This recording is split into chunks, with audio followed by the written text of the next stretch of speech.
Hello, sir. Good evening, sir. Hello, Diksha. How are you? I'm fine, sir. How are you doing, sir? All well. Vishwakariri? ఆయనకి mic ఏదో problem ఉన్నట్టుంది sir. Yeah, no, I guess I Namaskaram, didn't sir. add myself to the stage. I made a basic mistake. Seriously. So yeah, seriously, I was too anxious to start the session. Nevertheless, it's okay. Yeah. You know, so maybe, sir, maybe we can trim the first part of the session. Let's see.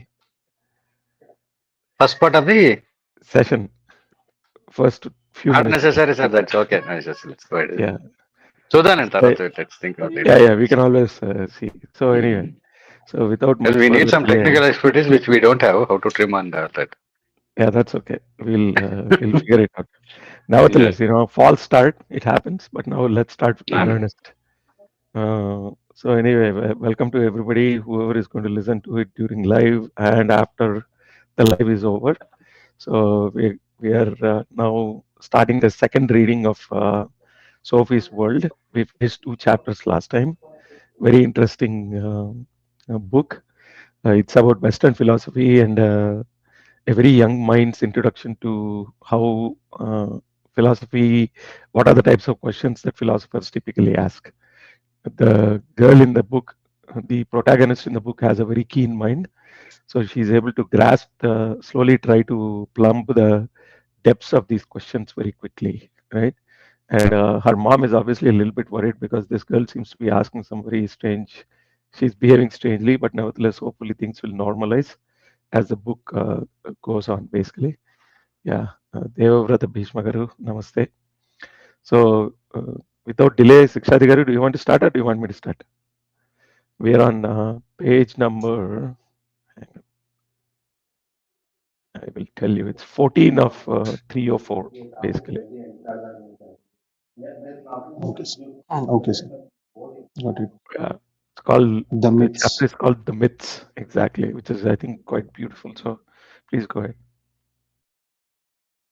Okay. All right, sir. Okay. Should I start, sir? Yeah. Please go ahead, sir. Okay. All right, sir. So the chapter's name is called The Myths, and the suffix of the chapter's name is a precarious balance between the forces of good and evil. All right. There was no letter for Sophie the next morning. All through the interminable day at school, she was bored stiff. She took care to be extra nice to Joanna during the breaks. On the way home, they talked about going camping as soon as the woods were dry enough. After what seemed an eternity, she was once again at the mailbox. First, she opened a letter postmarked in Mexico. It was from her father. He wrote about how much he was longing for home and how, for the first time, he had managed to beat the chief officer at chess. Apart from that, he had almost finished the pile of books he had brought aboard with him after his winter leave. And then there it was, a brown envelope with her name on it. Leaving her school bag and the rest of the mail in the house, Sophie ran to the den. She pulled out the new typewritten pages and began to read. So the letter, Sophie is reading the letter, and the heading of the letter is The Mythological World Picture. Hello there, Sophie. We have a lot to do, so we'll get started without delay. By philosophy, we mean the completely new way of thinking that evolved in Greece about 600 years before the birth of Christ. Until that time, people had found answers to all their questions in various religions. These religious explanations were handed down from generation to generation in the form of myths. A myth is a story about the gods which sets out to explain why life is as it is. Over the millennia, a wide profusion of mythological explanations of philosophical questions spread across the world. The Greek philosophers attempted to prove that these explanations were not to be trusted. In order to understand how the early philosophers thought, we have to understand what it was like to have a mythological picture of the world. We can take some Nordic myths as examples. There is no need to carry coals to Newcastle. You have probably heard of Thor and his hammer. Before Christianity came to Norway, people believed that Thor rode across the sky in a chariot drawn by two goats. When he swung his hammer, it made thunder and lightning. The word thunder in Norwegian, Thordon, means Thor's roar. In Swedish, the word for thunder is aska, originally as aka, which means God's journey over the heavens. When there is thunder and lightning, there is also rain, which was vital to the Viking farmers. So, Thor was worshipped as the god of fertility. The mythological explanation for rain was therefore that Thor was swinging his hammer. And when it rained, the corn germinated and thrived in the fields. How the plants of the field could grow and yield crops was not understood, but it was clearly somehow connected with the rain. And since everybody believed that the rain had something to do with Thor, he was one of the most important of the Norse gods. There was another reason why Thor was important, a reason related to the entire world order. The Vikings believed that the inhabited world was an island under constant threat from outside dangers. They called this part of the world Midgard, which means the kingdom in the middle. Within Midgard lay Asgard, the domain of the gods. Outside Midgard was the kingdom of Utgard, which spells Utgard, the domain of the treacherous giants who resorted to all kinds of cunning tricks to try and destroy the world. Evil monsters like these are often referred to as the forces of chaos.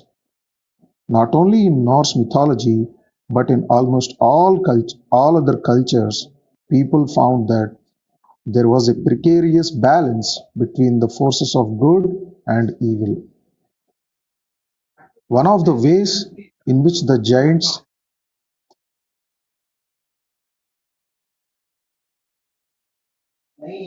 Sorry, sir.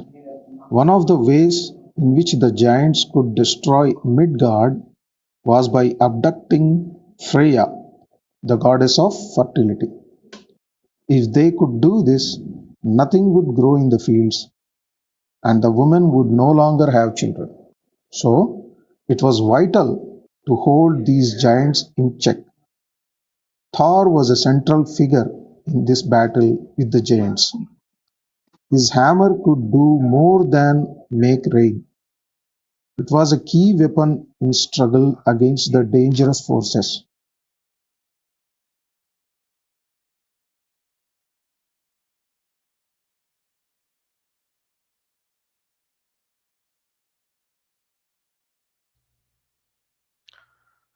Yeah, Shadingar, I can take it if you're No, getting. no, sir. You're okay? No, sir. Little bit of, yeah, I'm okay, sir. Okay, cool. There was a small disturbance, so I'm sorry, sir. Excuse me. So Thor was central figure in this battle with the giants. His hammer could do more than make rain. It was a key weapon in the struggle against the dangerous forces of chaos.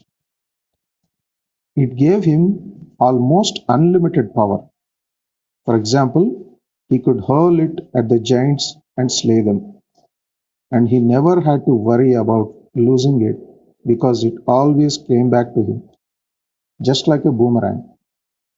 Sir, uh, can you take it, sir? I think I have to. Yeah, absolutely. Please go ahead. Take care of whatever you need to take care of. Excuse me, sir. Yeah, no worries. Okay.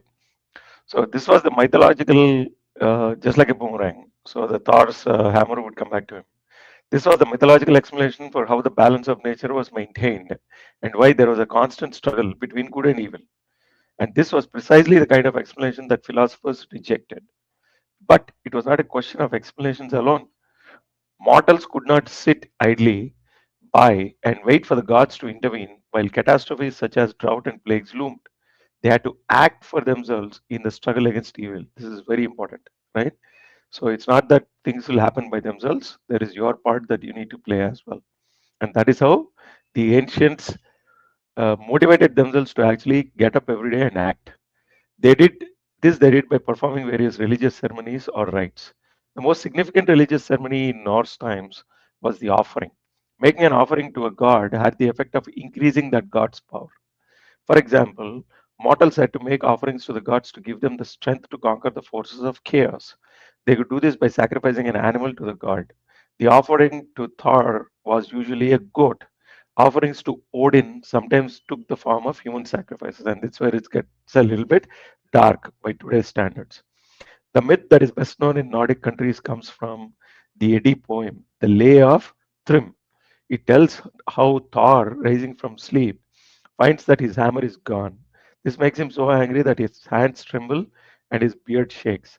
Accompanied by his henchman Loki, he goes to Freya to ask if Loki may borrow her wings so that he can fly to Jotunheim, the land of the giants, to find out if they are the ones who have stolen Thor's hammer. At Jotunheim, Loki meets Thrym, the king of the giants, who, sure enough, begins to boast that he has hidden the hammer 7 leagues under the earth. And he adds that the gods will not get the hammer back until Thrym is given Freya as his bride. Can you Sir, picture I'm it, good, sir. Sophie? Okay. Sir, can I So you want continue, to take sir? it back? Yeah. Can you Yeah, picture it? That's where we are. Go ahead, please. Sir. Can you picture it, Sophie? Suddenly, the good gods find themselves in the midst of a full-blown hostage incident.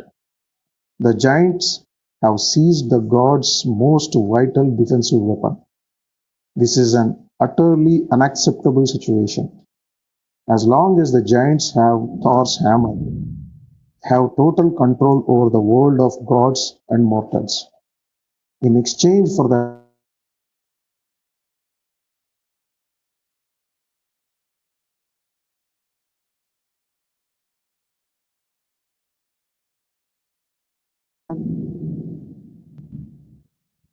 Sir, can you hear me?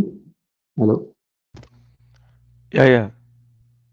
Sir, unfortunately, there is a power cut, sir. Yeah, I'm no sorry. problem. I'll take it. So don't No, worry sir. about it. I can continue. I'm on mobile data now. So, No, don't worry. I got it. Okay, listen and then we can oh, discuss. Join the discussion. okay, sir. Okay, sir. Okay. Yeah. Save your data. No, that's Yeah. not this. Yeah. So there's a comment here that says you want to tell philosophy that everyone can understand. So make a thumbnail according to the index topic. No problem, sir. I haven't put in much effort. The focus is on the understanding the book. So we'll get to the thumbnails and everything. Yes, definitely. So okay. Can you picture it, Sophie? Suddenly the good gods find themselves in the middle of full-blown hostage incident. The giants have seized the gods' most vital defensive weapon.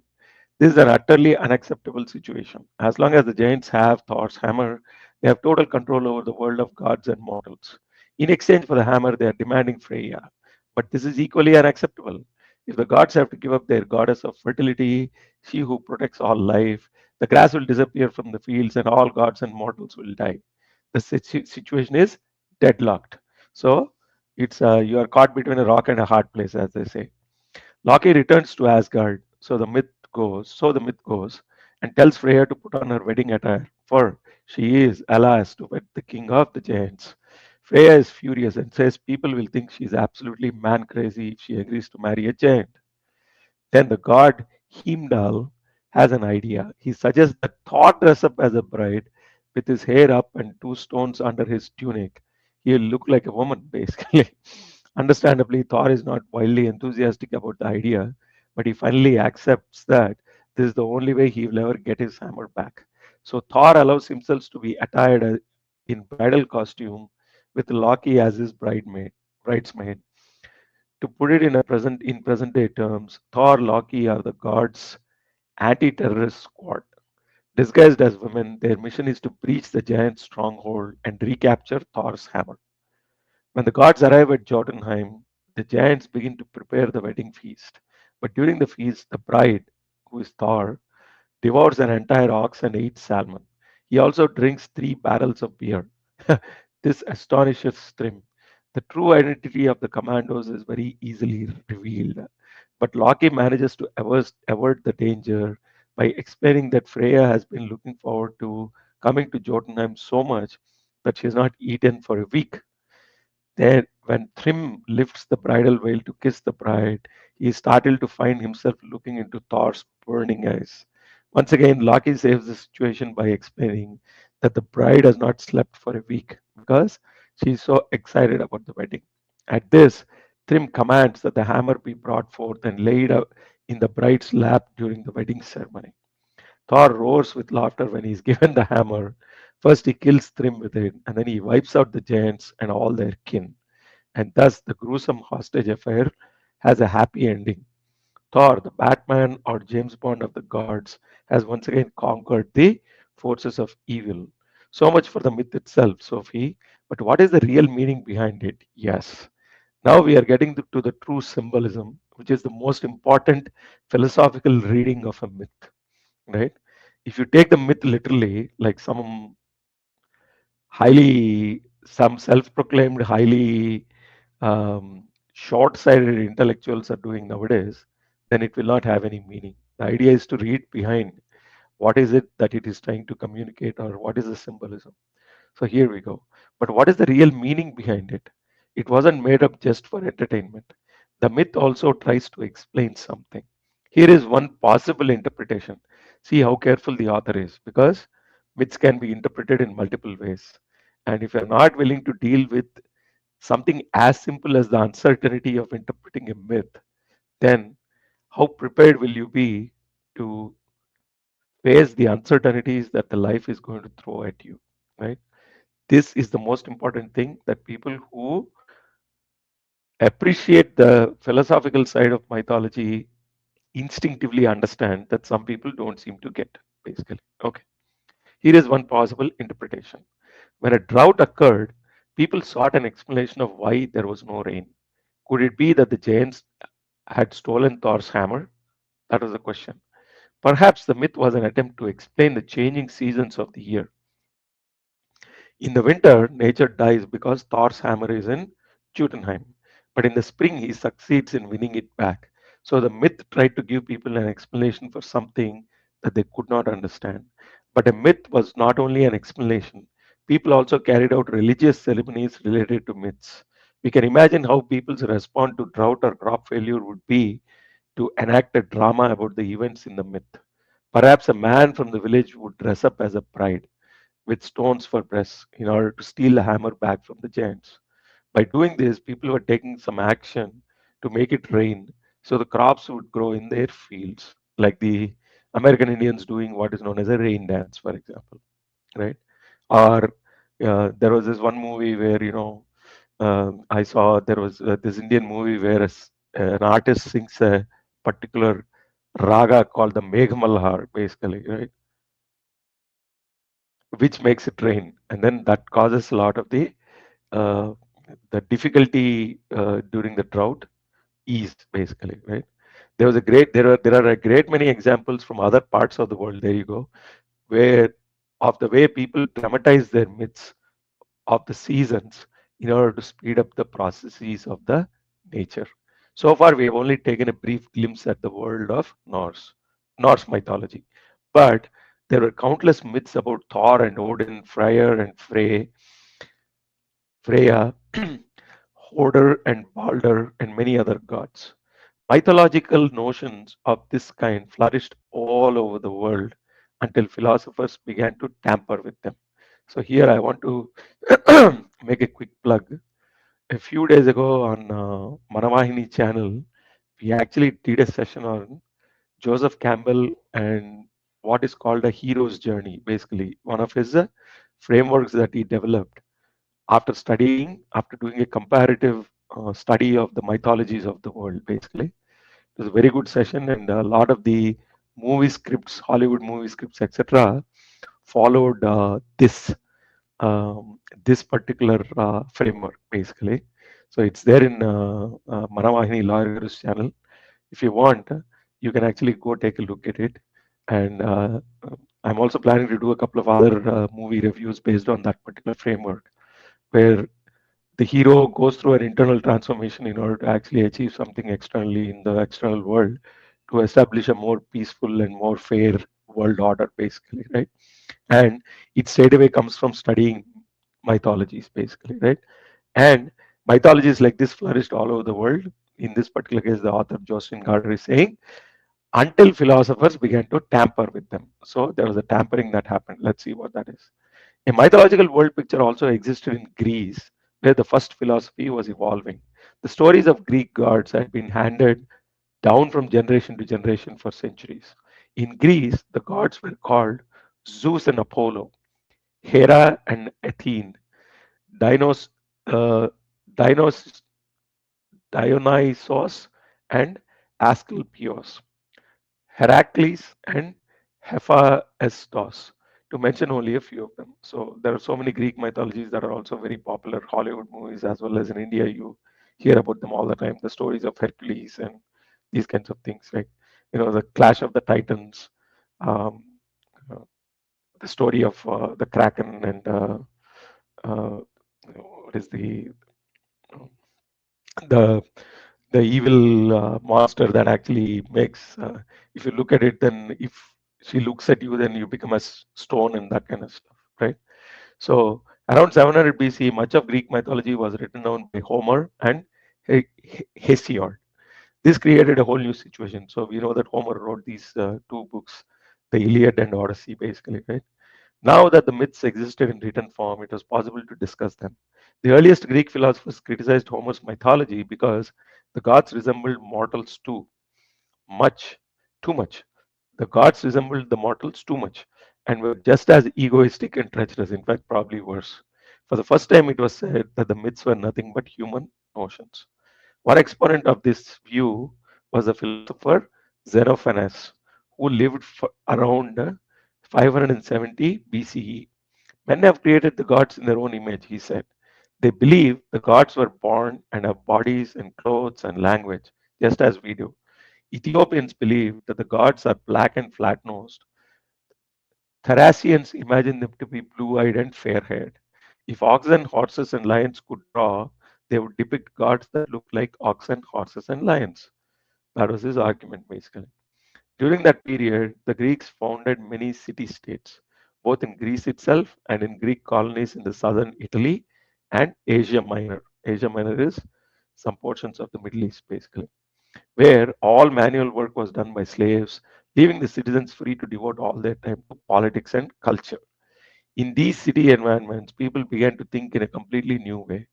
Purely on his own behalf, any citizen could question the way society ought to be organized. Individuals could thus ask philosophical questions without recourse to ancient myths. So it was a really free, so called, if at all there was an ideal intellectual society, that's what it was, basically, right? So we call this the development of a mythological mode of thought, development from a mythological mode of thought to one based on experience and reason. The aim of the early Greek philosophers was to find natural rather than supernatural explanations for natural processes, right? Which is a shift. Okay, so it's a very important shift in the Western philosophical thought process. So that's where the letter to Sophie ended, and what a fascinating ending it is, right? Sophie left the den and wandered about in the large garden. She tried to forget what she had learned at school, especially in science classes. If she had grown up in this garden without knowing anything at all about nature, how would she feel about the spring? So she's trying to uncondition her mind to think like the philosophical description that she was getting in her mail in these brown envelopes. If she had grown up in this garden without knowing, yeah. So she asked the question, what if I didn't know anything about nature or science? How would I look at the arrival of the spring? Would she try to invent some kind of explanation for why it suddenly started to rain one day? Would she work out some fantasy to explain where the snow went and why the sun rose in the morning? Yes, she definitely would. She began to make up a story. What is that story? So, what is Sophie's own mythology or philosophical story that she started? Winter held the land in its icy grip because the evil Muriat had imprisoned the beautiful princess Sikita in a cold prison. But one morning, the brave prince Bravacho came and rescued her. Sikita was so happy that she began to dance over the meadows, singing a song she had composed inside the dank prison.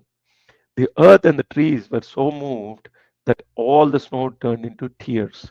But then the sun came out and dried all the tears away.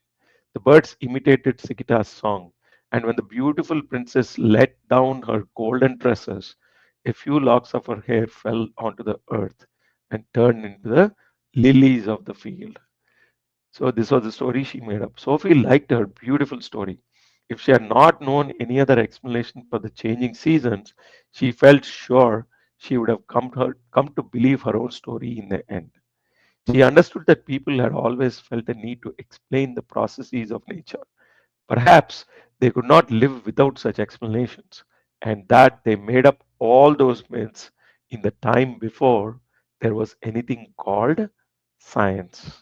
Okay, so here she came to a conclusion saying that when you are not aware from a scientific standpoint what these processes were and how they worked, then they'd be more than happy to believe what is a beautiful mythological story that would be passed on from generation to generation in order to deal with the changing uh, nature that surrounds us, basically, right? So let's take a couple of comments and then the chapter ended there, and then we'll go to the next chapter.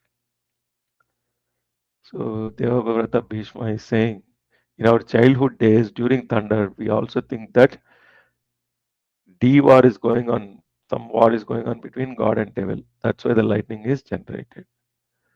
Arjuna Falguna with fear. Do you remember? So he's talking about, so in India there is this one, there is a belief or there is a convention that when there is lightning and thunder, you have to remember this one particular hero in the Mahabharata called Arjuna who had 10 names. So if you recite those 10 names, then you will be spared this strike of the lightning. So it goes Arjuna Palguna Partha Kiriti Svetavahana Bhipatso Vijayo Jishnu Savyasachi Dhananjaya. Okay. So now let's move to the next chapter. The next chapter's title is The Natural Philosophers. And the quick description of it or the quick punchline there is nothing can come from nothing. Okay, so enter the realm of the natural philosophers. So we are moving from the world of the mythology into the world of the natural philosophers. Okay, so when her mother got home from work that afternoon, Sophie was sitting in the glider, pondering the possible connection between the philosophy course and Hilda Moller Kang, who would not be getting birthday card from her father. Her mother called from the other end of the garden. Sophie, there's a letter for you. She caught her breath. She had already emptied the mailbox, so the letter had to be from the philosopher. What on earth would she say to her mother? There's no stamp on it. It's probably a love letter. That's what the Sophie took the letter. Aren't you going to open it? Her mom asked. She had to find an excuse. Have you ever heard of anyone opening a love letter without her mother looking over her shoulder? That's what Sophie thought, I guess. Let her mother think it was a love letter. Although it was embarrassing enough, it would be even worse if her mother found out that she was doing a correspondence course with a complete stranger, a philosopher who was playing hide and seek with her. It was one of the little white envelopes. When Sophie got upstairs to her own room, she found three new questions. Is there a basic substance that everything else is made of? Question. Can water turn into wine? Third question. How can earth and water produce a live frog? Sophie found the questions pretty stupid, but nevertheless, they kept buzzing around in her head all evening. She was still thinking about them at school the next day, examining them one by one. Could there be a basic substance, in quotes, that everything was made of? If there was some substance, such substance, how could it suddenly turn into a flower or an elephant? The same objection applied to the question of whether water could turn into wine. Sophie knew the parable of how Jesus turned water into wine, but she had never taken it literally. And if Jesus really had turned water into wine, it was because it was a miracle, something that could not be done normally. Sophie knew there was a lot of water, not only in wine, but in all growing things. So she is quite well versed with science, how water is the basic ingredient of many things as well as life forms. But even if a cucumber was 95% water, there must be something else in it as well, because a cucumber was a cucumber, not water. And then there was a question about the frog.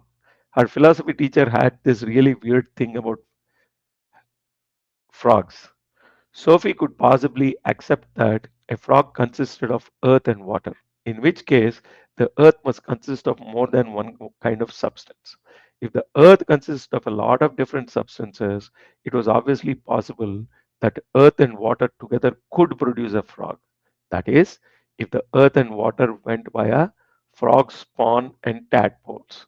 Because a frog could not just grow out of a cabbage patch, however much you watered it, basically.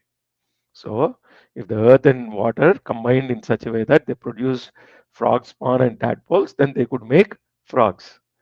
When she got home from school that day, there was a fat envelope waiting for her in the mailbox. Now we are going to dig deep into these questions. Sophie hid in the den just as she had done for the other days. So here it comes, the brown letter. The title of the brown letter is The Philosopher's Project. Here we are again.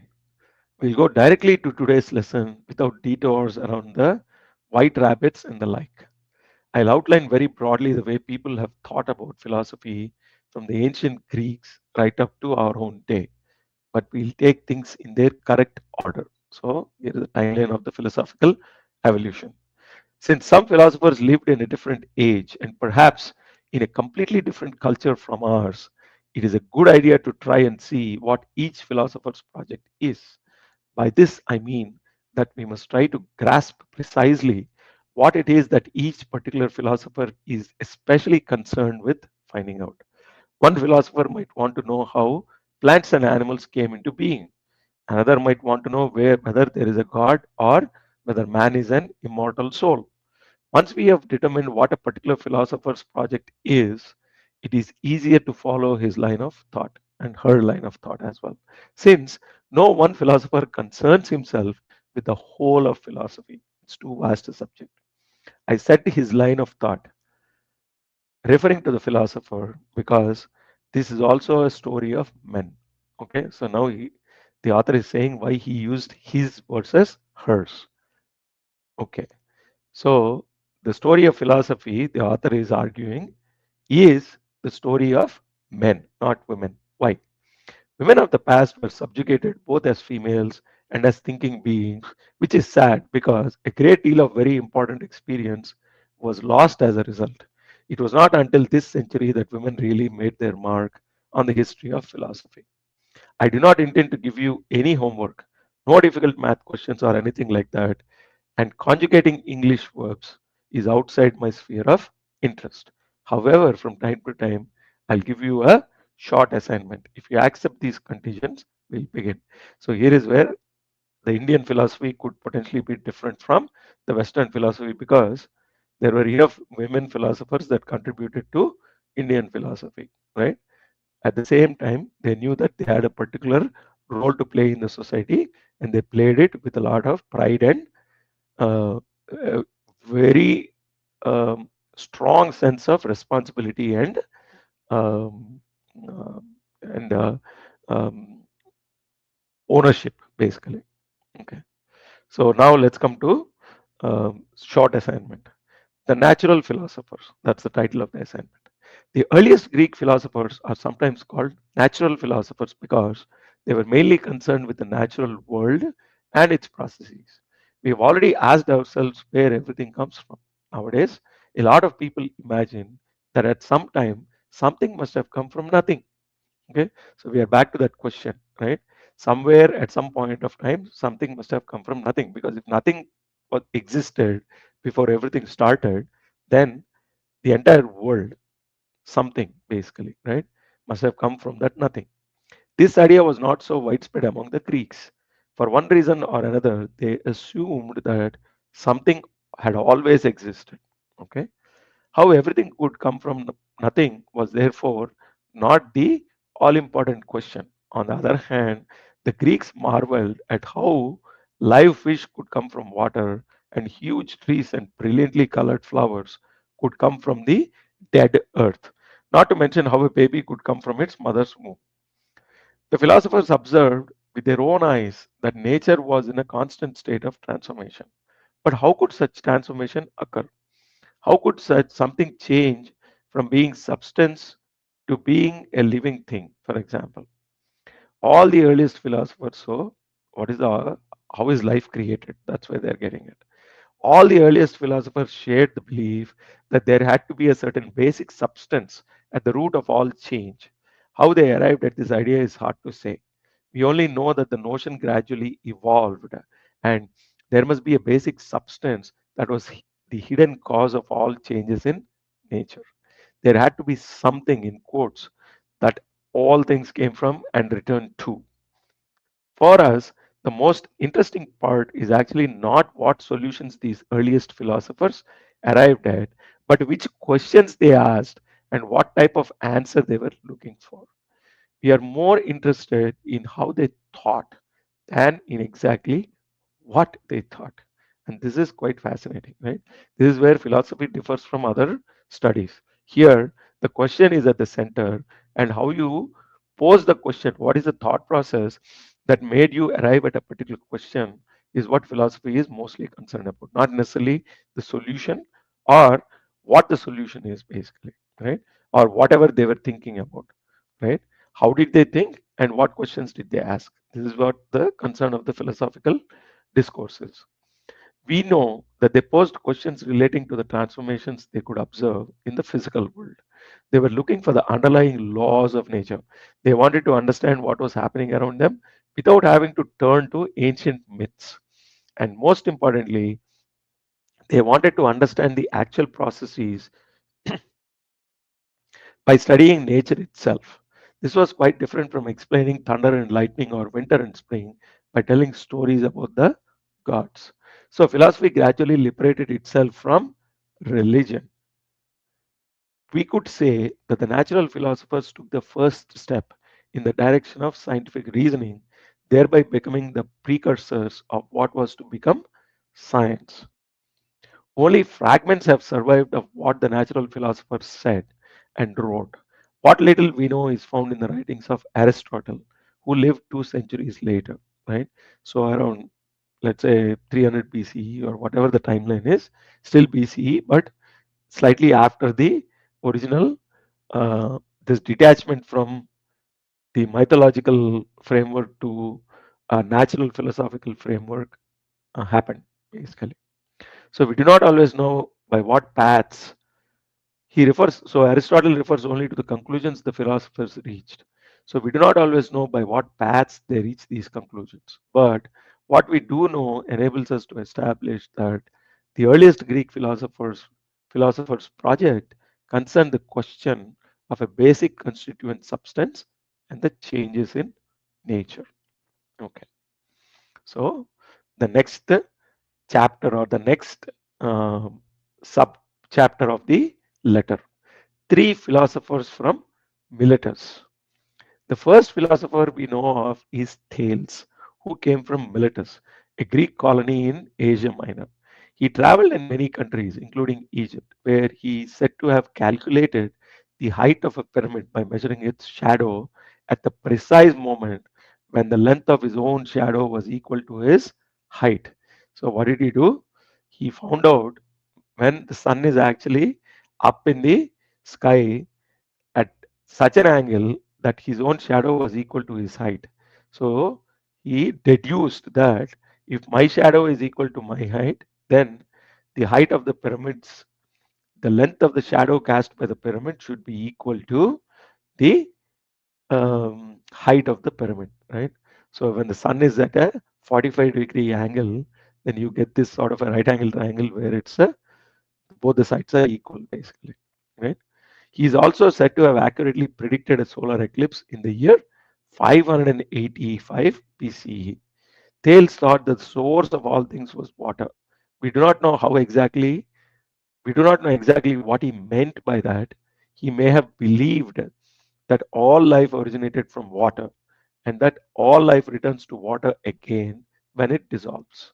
During his travels in Egypt, he must have observed how the crops began to grow as soon as the floods of the Nile receded from the land areas in the Nile Delta. Perhaps he also noticed that frogs and worms appeared wherever it has just been raining. So, where there is water, there is life. That is the conclusion. It is likely that Thales thought about the way water turns to ice or vapor and then back into water again. Thales is also, so he explained the life and he explained the transformation with these two observations. Thales is also supposed to have said that all things are full of gods. What he meant by that, we can only surmise. Perhaps seeing how the black earth was the source of everything, from flowers and crops to insects and cockroaches, he imagined that the earth was filled with tiny, invisible life germs, in quotes. One thing is certain, he was not talking about Homer's gods. So he was not talking about the Greek gods, but he was talking about life giving entities that he was referring to as gods. So he was not referring to Zeus and Thor and all these kinds of gods, right? The next philosopher we hear of is Anaximander, who also lived in Miletus at about the same time as Thales. He thought that our world was only one of a myriad of worlds that evolve and dissolve in something he called the boundless. It is not so easy to explain what he meant by the boundless, but it seems clear that he was not thinking of a known substance in the way that Thales had envisaged. Perhaps he meant that the substance, which is the source of all things, had to be something other than the things created. So he was differentiating between the foundational substance and the things that are created.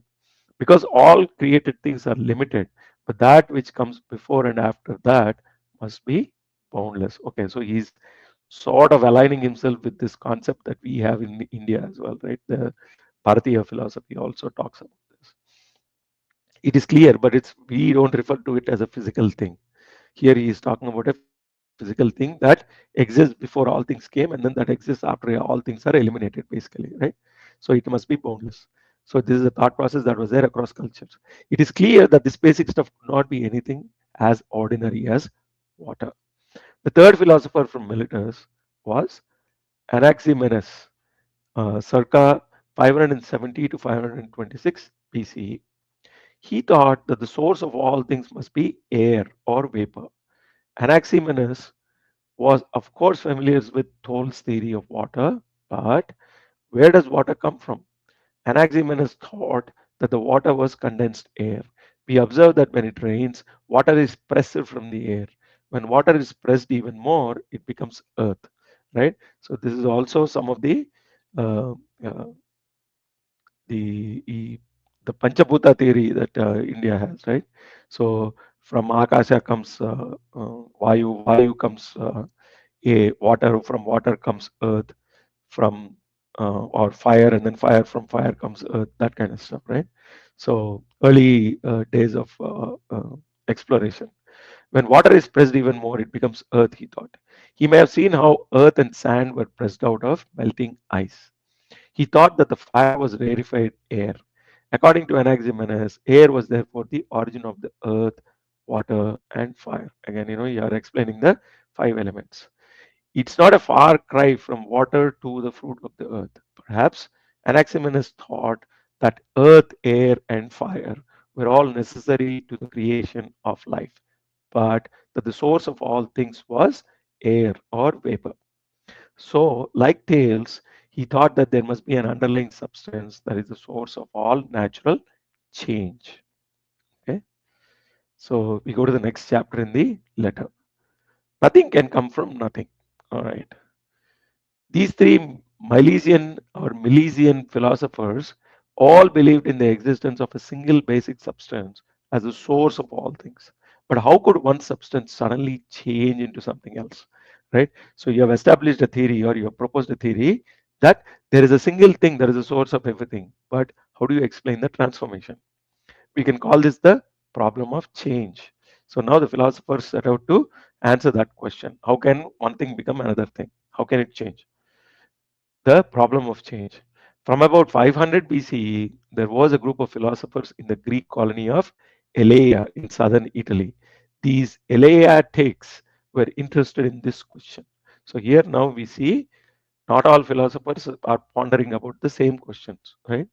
There were groups of philosophers that would debate one question at a time, and then they would come up with what could be a plausible theory based on their discussion, right?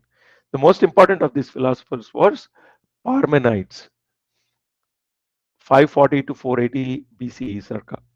Parmenides or Parmenides thought that everything that exists had always existed. This idea was not alien to the Greeks. They took it more or less for granted that everything that existed in the world was everlasting. Nothing can come out of nothing, thought Parmenides. And nothing, uh, yeah, Parmenides, I think that is the correct pronunciation, like Archimedes. And nothing that exists can become nothing. But Parmenides took the idea further.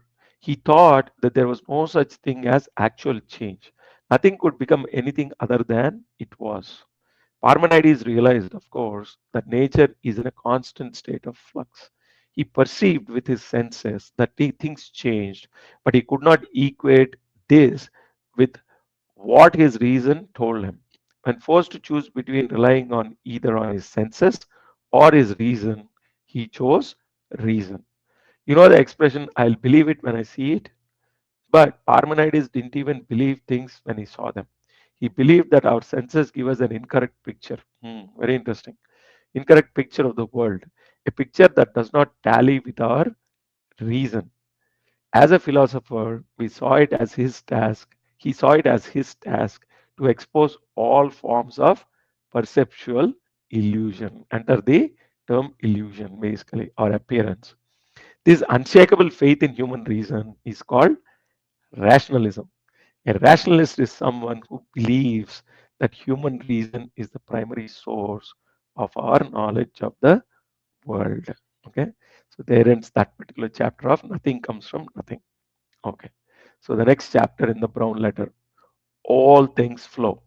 A contemporary of Parmenides was Herodotus, circa 540 to 480 BCE, who was from Ephesus in Asia Minor. He thought that constant change or flow was in fact the most basic characteristic of nature.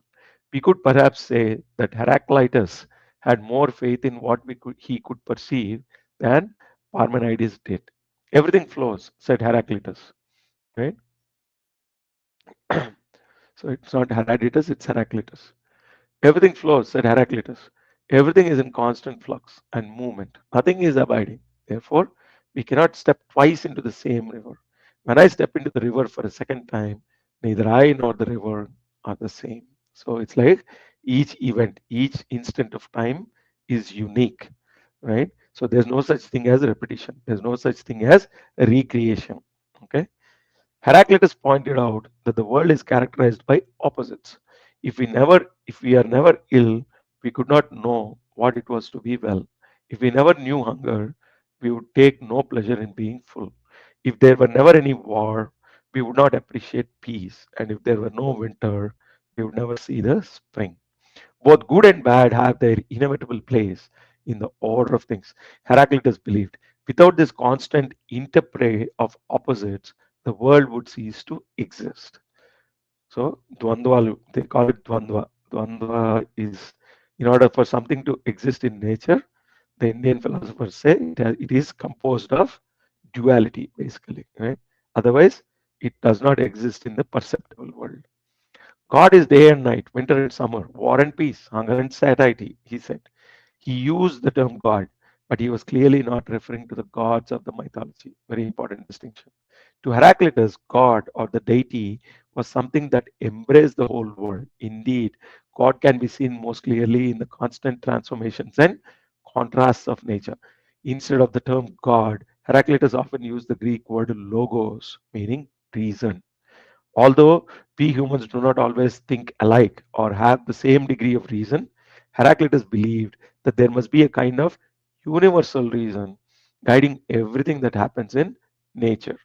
The universal reason or universal law is something common to us all and something that everybody is guided by. And yet, most people live by their individual reason, thought Heraclitus. In general, he despised his fellow beings. The opinions of most people, he said, are like the playthings of infants. So, your individual opinion, because it's not the universal law, it is irrelevant or inconsequential, or it's like a toy, basically. Doesn't matter. So, in the midst of all nature's constant flux and opposites, Heraclitus saw an entity or oneness, this something which was the source of everything he called God or Logos. Here, I have to make an interjection saying that it's unlikely that there was no interplay between or interaction between some of the philosophers of India and some of the philosophers of Greece, because there are known exchanges, at least trade happening between the ancient Greece and ancient India, right? So I'm not going to say the Indian philosophers were influenced by the Greeks or vice versa, but the threads are very clear, the commonality. Okay. So the next chapter in the Brown letter, four basic elements. In one way, Parmenides and Heraclitus were the direct opposite of each other. Parmenides' reason made it clear that nothing could change. Heraclitus' sense perceptions made it equally clear that nature was in a constant state of change, right? So maybe there is an element that doesn't change, and also there is an element that keeps on changing because the perceptions change, right? Heraclitus' sense perceptions made it. Which of them was right? Should we let reason dictate or should we rely on our senses? Parmenides and Heraclitus both say two things. Parmenides says that nothing can change and our sensory perceptions must therefore be unreliable. Heraclitus, on the other hand, says that everything changes and that our sensory perceptions are reliable. Okay, so let's see. Let's see how much more reading we have to do before we. So a couple of more pages and then probably we can wrap. Philosophers could hardly agree more than that. But who was right? It fell to Empedocles, circa 490 to 430 BCE, from Sicily to lead the way out of the tangle they had got themselves into. He thought that they were both right in one of their assertions, but wrong in the other. Empedocles found that the cause of their basic disagreement was that both philosophers had assumed the presence of only one element. If this were true, the gap between what reason dictates and what we can see with our own eyes would be unbridgeable. Water obviously cannot turn into a fish or a butterfly. In fact, water cannot change. Pure water will continue to be pure water. So Parmenides was right in holding that nothing changes. But at the same time, Empedocles agreed with Heraclitus that we must trust the evidence of our senses. We must believe what we see, and what we see is precisely that nature changes. Empedocles concluded that it was the idea of a single substance that had to be rejected. Neither water nor air alone can change into a rose bush or a butterfly. The source of nature cannot possibly be one single element. So they come up with the idea of multi-element model. Empedocles believed that all in all, nature consisted of four elements or roots as he termed them. These four roots were earth, air, fire, and water. Water. All natural processes were due to the coming together and separating of these four elements. For all things were a mixture of earth, air, fire, and water, but in varying proportions. When a flower or an animal dies, he said, the four elements separate again. We can register these changes with the naked eye, but earth and air, fire and water remain everlasting, untouched by all the compounds of which they are part. So it is not correct to say that everything changes. Basically, nothing changes. What happens is that the four elements are combined and separated, only to be combined again. So the four elements remain constant, but the way they combine changes, because of which the world appears to be changing in front of our eyes, basically. Okay. We can make a comparison to painting. If a painter only has one color, red for instance, he cannot paint green trees. But if he has yellow, red, blue, and black, he can paint in hundreds of different colors because he can mix them in varying proportions. An example from the kitchen illustrates the same thing. If I only have flour, I have to be a wizard to bake a cake. But if I have eggs, flour, milk, and sugar, then I can make any number of different cakes.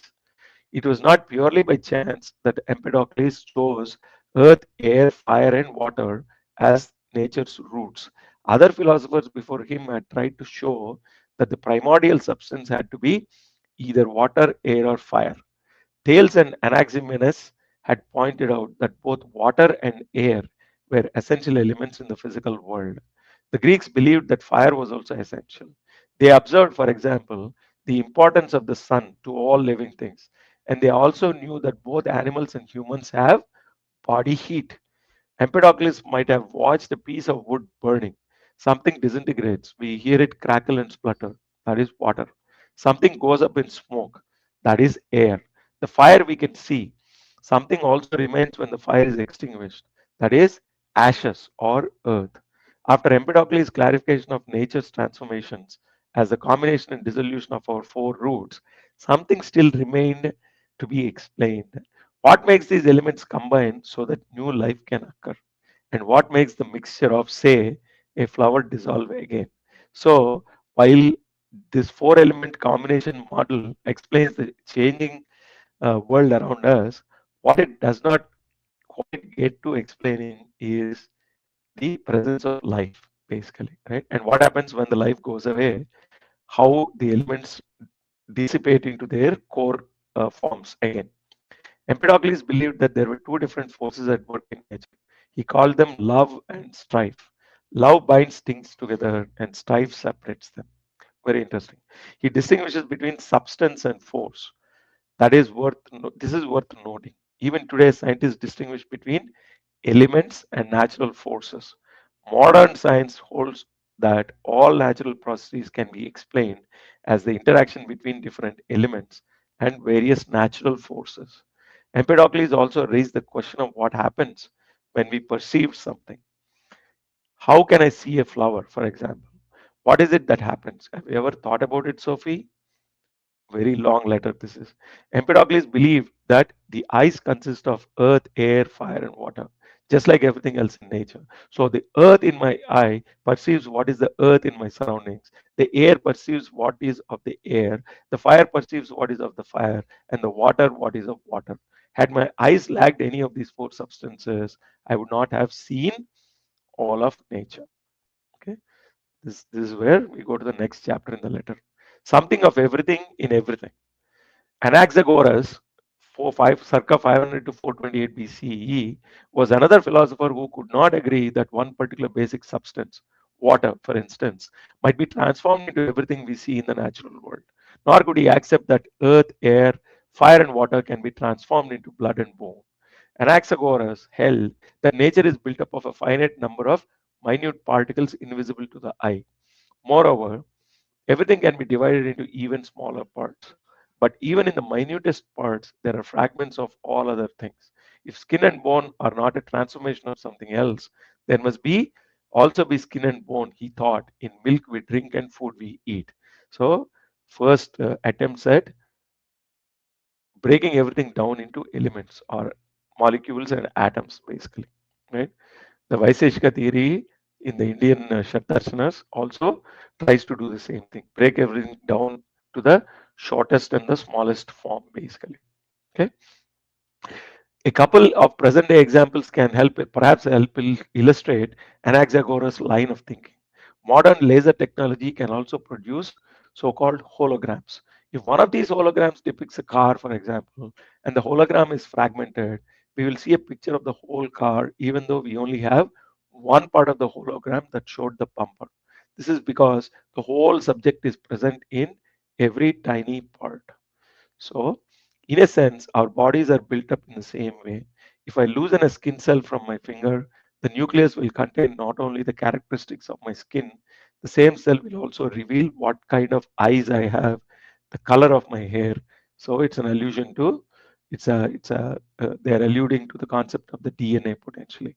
The color of my hair, the number and the type of my fingers, and so on. Every cell of the human body carries a blueprint of the way all other cells are constructed.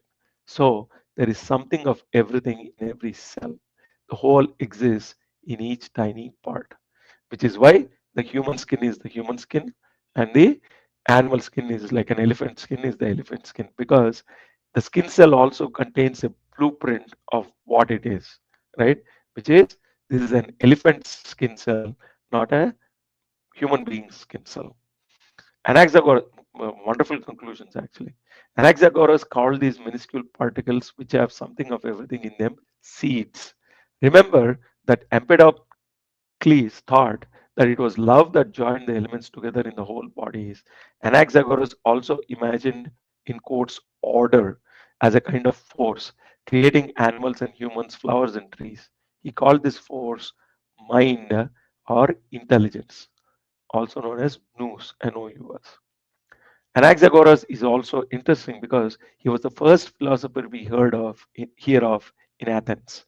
He was from Asia Minor, but he moved to Athens at an age of 40. He was later accused of atheism and was ultimately forced to leave the city. So his citizenship was cancelled, I guess. Among other things, he said that the sun was not a god, but a red hot stone, bigger than the entire Peloponnesian Peninsula. Anaxagoras was generally very interested in astronomy. He believed that all heavenly bodies were made of the same substance as Earth. He reached this conclusion after studying a meteorite. This gave him the idea that there could be human life on other planets. Another fascinating conclusion. He also pointed out that the moon has no light of its own. Its light comes from Earth, he said. He thought up an explanation for solar eclipses as well. Postscript. P.S. Thank you for your attention, Sophie. It is not unlikely that you will need to read this chapter 2 or 3 times. The father is saying, I have condensed a lot of things into this, so you'll have to read it multiple times before you start getting a hang of it, before you understand it all. But understanding will always require some effort. Absolutely. You probably won't admire a friend who was good at everything if it cost her no effort. The best solution to the question of basic substance and the transformations in nature must wait until tomorrow, when you will meet Democritus.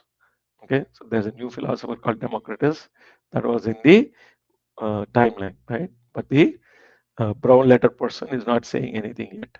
I'll say no more, and that's where the letters ends. So now let's see what Sophie's state of mind is after reading this letter. Sophie sat in the den looking out into the garden through a little hole in the dense thicket. She had to try and sort out her thoughts after all she had read. It was as clear as daylight that plain water could never turn into anything other than ice or steam. Water couldn't even turn into a watermelon because even watermelons consisted of more than just water. But she was only sure of that because that's what she had learned. Would she be absolutely certain, for example, that ice was only water if it wasn't for what she had already learned? At least she would have to start. She would have she would have to have studied very closely how water froze to ice and melted again. Sophie tried once again to use her own common sense and not to think about what she had learned from others. Parmenides had to refuse to accept the idea of change in any form. And the more she thought about it, the more she was convinced, in a way, that he had been right. His intelligence could not accept that something could suddenly transform itself into something completely different. It must have taken quite a bit of courage to come right out and say it, because it meant denying all the natural changes that people could see for themselves. Lots of people must have laughed at him. And Empedocles may have been pretty smart too when he proved that the world had to consist of more than one single substance. That made all the transformations of nature possible without anything actually changing. The old Greek philosopher had found out just by reasoning. Of course, he had studied nature, but he didn't have the equipment to do chemical analysis the way scientists do nowadays. So it was just pure thought. Sophie was not sure whether she really believed that the source of everything actually was earth, air, fire, and water. But after all, what did that matter? In principle, Empedocles was right. The only way we can accept the transformations we can see with our own eyes without losing our reason is to admit the existence of more than one single basic substance. Sophie found philosophy doubly exciting because she was able to follow all the ideas by using her own common sense without having to remember everything she had learned at school. She decided that philosophy was not something you can learn, but perhaps you can learn to think philosophically. And with that wonderful conclusion, once again, I'll read the last part. She decided that philosophy was not something that you can learn, but perhaps you can learn to think philosophically. Okay, so with that said, we'll close this reading at this point in time, saying that in the next chapter of this book discusses Democritus, right? The most ingenious toy in the world. That is the next chapter. There you go, sir. Wonderful, sir. Yeah. Super, So super. very long session, but And it's not long. We have just little over 1 hour, which is standard time. uh, lots of ideas packed into a few pages. Yes, yes, yes. That's that's it. And they are getting into the Norwegian gods and all. We have seen Yeah, they're Marvel getting movies, into a little bit of that totally. stuff also. Yeah, exactly. With the new, like the superheroes and all that. Mm-hmm. So we have a comment that says energy is the fifth element, I think, potentially, sir. Right. So we'll have to try to understand what these philosophers were thinking slowly. All right. So for whoever listens to this session later, if you like these readings, please like and subscribe. And whoever participated in listening to the live session, thank you very much and have a wonderful evening or wonderful day wherever you are.